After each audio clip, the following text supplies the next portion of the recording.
কইতাছে ওকে কথাবার্তা দিবে আমার বাড়ি কিন্তু এই পাশাপাশি আমার জায়গা লাগে কিন্তু আমার জায়গা আছে আমি এখনই সেই জায়গাটা মধ্যে আপনি গেলে আপনার জায়গাটা আমরা নিতাম না বুঝিনি এটা বাড়াটিয়া থাকে না অনেক সময় সবাই কইছে এই কথাটা কয় গেছে আমি বেনি করতাম না আমরা 35 বছর ধরে কেটটা করতেছি এই মানুষ তেলে আমার এলাকা আমরা সবাই জানে আজকে নতুন না না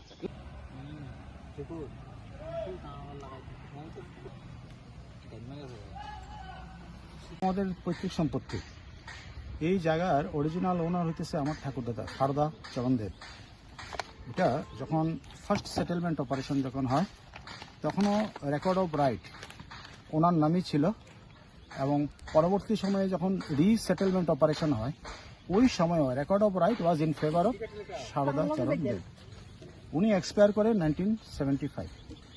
এবার 2020 সনে একটা রেকর্ড অফ রাইট তৈরি হয় আলাদাভাবে, এবং ওইটার যে মিউটেশন রিপোর্টটা পাওয়ার পর আমরা দেখতে পারি যে এখানে একটা ডিডের এগেনস্টে এই রেকর্ড অফ রাইটটা তৈরি করে।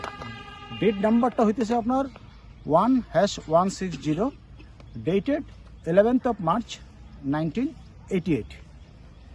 এবার ওই ডিটটা পাওয়ার জন্য আমরা খোয়াই সাব রেজিস্টার অফিসেও অ্যাপ্লিকেশন করি। এখন যখন আমরা একটা সার্টিফিকেট কপি পাই তখন দেখা যায় যে 1/160 যে ডিটটা এটা 11th of March 1988 এক্সিকিউট হয় নাই। It was executed on perhaps 25th of January 1988।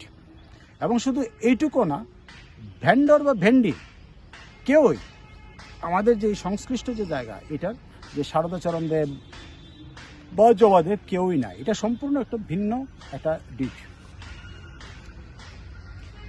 পরবর্তী সময়ে আরও একটা জিনিস যে সারদাচরণ দেব মারা যায় 1975 সনে। So it was not possible for him to come back